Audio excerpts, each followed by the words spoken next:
Hi అండి, నమస్తే. Welcome to Rohini Krishna's world. ఈరోజు రెసిపీ టమాటా పుదీనా చట్నీ అండి. ఈ చట్నీ కొంచెం పుల్లగా కారంగా ఉంటుంది.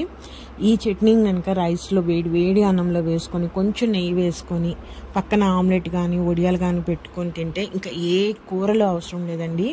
రైస్ అంతా కూడా ఈ చట్నీతోనే తినేస్తాము. మరి అంత టేస్టీగా ఉండే ఈ చట్నీ ఎలా చేసుకోవాలో చూపిస్తాను నీకు. ముందుగా ఒక కట్ట పుదీనా తీసుకున్నానండి. పుదీనా తీసుకొని ఆకులన్నీ ఈ విధంగా ఒలుచుకొని శుభ్రంగా నీళ్ళలో కడిగేసేసుకొని మనం పక్కన పెట్టుకోవాలి. అలానే దీంట్లోకి ఒక 1/2 కేజీ వరకు టమోటాలు తీసుకొని ఈ విధంగా పొడుగ్గా కట్ చేసుకొని పెట్టుకున్నానండి. ఒక 1/2 కేజీ టమాటాకి ఒక కట్ట పుదీనా సరిపోతుంది. అట్లానే ఒక 100 గ్రాముల వరకు మంచి స్పైసీగా ఉండే పచ్చిమిరపకాయలు తీసుకున్నాను. నేను ఒక 100 గ్రాముల వరకు పచ్చిమిర్చి వేస్తున్నాను. సో ఫస్ట్ పచ్చడి ఎలా చేసుకోవాలో చూపిస్తాను. ఒక ఫ్రైయింగ్ ప్యాన్ తీసేసుకొని ఫ్రై ప్యాన్ కొంచెం వేడవగానే దీంట్లోకి ఒక 2 టేబుల్ స్పూన్ల ఆయిల్ వేసేసుకోవాలండి. వేసుకొని ఫస్ట్ మనం పచ్చిమిరపకాయలు వేయించుకోవాలి. పచ్చిమిరపకాయలను మనం ఫ్రై ప్యాన్లో వేసేసుకొని ఒక 2 నిమిషాల పాటు వేయిద్దామండి. ఫస్ట్ మనము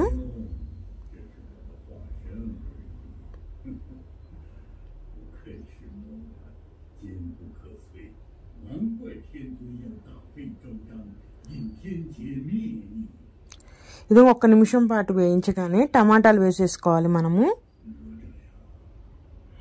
ఈ టమాటాలను కూడా ఒక నిమిషం పాటు ఆ నూనెలో వేయించాలండి.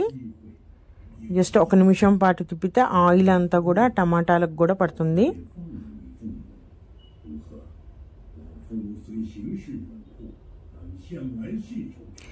ఇట్లా 1 నిమిషం అయిపోగానే పుదీనా కూడా వేసేసేయాలి. మనము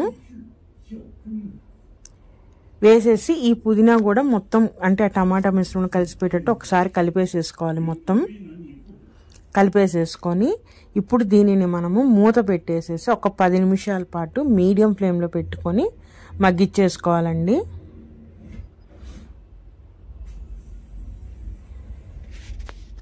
ఇలా మూత పెట్టి మగ్గించడం వల్ల ఆవిరికి ఆ పుదీనా కానీ పచ్చిమిరపకాయలు అన్నీ కూడా మెత్తబడతాయి మనకి.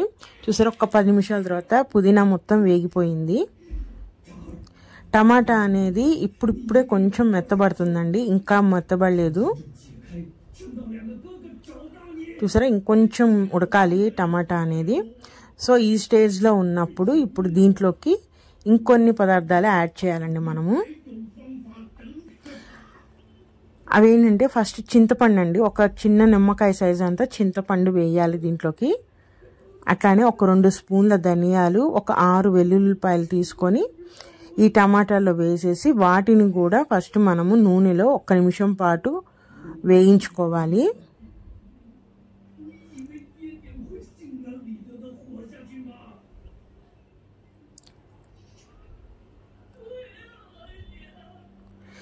ఇట్లా వేయించుకున్న తర్వాత ఇప్పుడు ఏంటంటే ఆ టమాటాలు కానీ ఆ చింతపండు కానీ కొంచెం ఉడకాలి మనకి.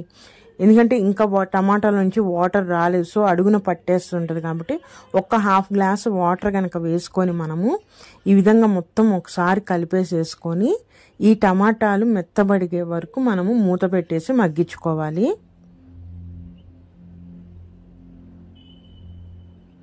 ఈ విధంగా ఒక 1/2 గ్లాస్ వాటర్ పోయటం వల్ల అడుగున మాడిపోకుండా ఉంటుందండి. చూసారా, ఈ విధంగా వేసేసి ఒక మూత పెట్టేసి మనము ఇంకొక 5 నిమిషాలు మగ్గిస్తే గనక టమాటాలు అనేవి మెత్తగా ఉడికిపోతాయి.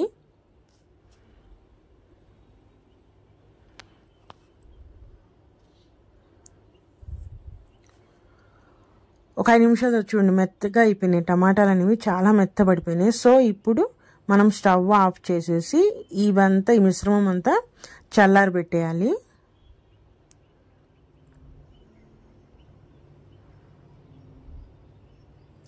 ఈ చల్లారిన మిశ్రమాన్ని ఒక మిక్సీ జార్లోకి తీసేసుకొని ఇప్పుడు దీనిలోకి 1 స్పూన్ జీలకర్ర వేసేసుకుంటున్నానండి. అలానే దీంట్లోకి తగినంత సాల్ట్ కూడా వేసేసుకొని గ్రైండ్ చేసుకోవాలి. మిశ్రమం అనేది చల్లారాలి. నాకు మార్నింగ్ కొంచెం ఫాస్ట్గా అయిపోవాలని కొంచెం వేడిగా ఉన్నదే నేను గ్రైండర్లోకి వేసేస్తున్నాను. సో మీరు చల్లారబెట్టేసుకొని వేసుకోండి. ఇట్లా వేసుకున్న దాన్ని మెత్తగా మనం గ్రైండ్ చేసేసుకోవటమే. గ్రైండ్ చేసేసుకొని నేను డైరెక్ట్గా సర్వింగ్ బౌల్లోకి తీసేసుకున్నానండి. చూసారా ఎంత ఫైన్ పేస్ట్ లాగా ఇట్లానే అయిపోవాలి మనకి. ఎక్కడ అంటే కోర్స్గా కాదు, ఫైన్గా చేసుకోవాలి. అప్పుడే టేస్ట్గా ఉంటుంది చట్నీ అనేది. దీనికి తాలింపు, ఎటువంటి తాలింపు అవసరం లేదు. మీకు ఇష్టమైతే వేసుకోండి, కానీ మామూలుగా అయితే తాలింపు అవసరం లేదు. ఈ చట్నీ రైస్లోకే కాదు, దోశల్లోకి బాగుంటుంది, చపాతీ పూరీలోకి కూడా బాగుంటుందండి. చెప్పాను కదా, దీనికి బెస్ట్ కాంబినేషన్ బ్రేక్ఫాస్ట్ అయితే బియ్యం పిండి దోశ వేసుకొని ఈ చట్నీతో తింటే చాలా బాగుంటుందండి. మీకు ఆ రెసిపీ కూడా చూపిస్తాను. సో ఇదేనండి ఈరోజు రెసిపీ అయితే. నా రెసిపీస్ కనుక ప్లీజ్ సబ్స్క్రైబ్.